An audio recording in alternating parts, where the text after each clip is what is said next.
Top quality और consistent performance के लिए सिर्फ सिल्वर पंप्स। टॉप क्वालिटी और कंसिस्टेंट परफॉर्मेंस के लिए सिर्फ सिल्वर पंप्स, नाम याद रखना।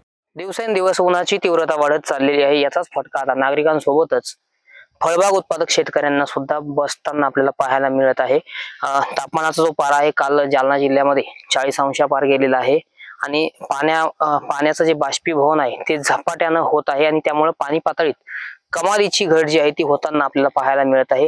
जालना जिल्ह्यातील मोठे मध्यम प्रकल्प आहे, 2 मध्यम प्रकल्प आहे पूर्णतः कोरडे ठाक झालेले आहे आणि इतर जे मध्यम प्रकल्प आहे त्यामध्ये केवळ 28% उपयुक्त पाणी साठा जो आहे तो केवळ आता शिल्लक राहिलेला आहे। त्यामुळे पाणी टंचाईच्या झळा आता बसायला सुरुवात झाली आहे। सध्या मी आहे बदनापूर तालुक्यातील एका शेतामध्ये। आपण जर या ठिकाणची ही दृश्य बघितली तर ही जी डाळिंबची बाग आहे, पाण्याअभावी या शेतकऱ्याने या बागेवरती जेसीबी फिरवलेला आहे।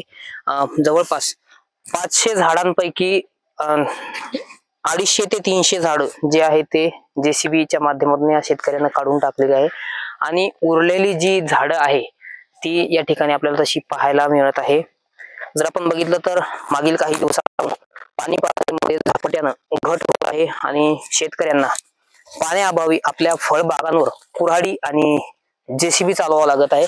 जर आपण हे बाग बघितली, डाळिंबची ही बाग आहे, ऐन फुलोऱ्यात आता ही बाग आहे, मात्र पाण्याअभावी या ठिकाणी शेतकऱ्यांना मोठा पाण्याचा सामना जो आहे तो करावा लागत असल्याचं चित्र जे आहे ते पाहायला मिळत आहे। आपण जर बघितलं तर सध्या या डाळिंबला फुलं लागलेली आहेत आणि येणाऱ्या काही दिवसामध्ये डाळिंब सुद्धा येणार आहे, मात्र पाण्याअभावी ह्या शेतकऱ्यांच्या ज्या बागा आहेत त्या सुकू लागलेल्या आहेत, करपू लागलेल्या आहेत। त्यामुळे काटकसरीनं नियोजन करून शेतकऱ्यांना आता पाणी द्यावं लागत आहे। आपण जर ही दृश्य बघितली तर आपल्या असं लक्षात येईल की सध्या जालना जिल्ह्यामध्ये बदनापूर तालुक्यात पाणी टंचाईची जी दाहकता आहे ती सर्वाधिक असल्याचं दिसून येत आहे। त्यामुळे येणाऱ्या पुढच्या 2 महिन्यामध्ये शेतकऱ्यांना पाण्याचं जे नियोजन आहे ते काटकसरीनं करावं लागणार आहे, कारण ग्रामीण भागात देखील आता विहिरींनी तळ गाठलेला आहे। त्यामुळे शेतकऱ्यांना पाणी टंचाईचा सामना जो आहे तो करावा लागणार आहे।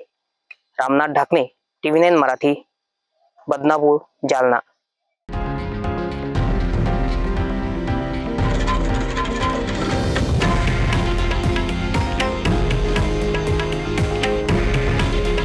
हे आहे देशातील नंबर 1 न्यूज नेटवर्क आणि आपण पाहत आहात TV9 मराठी।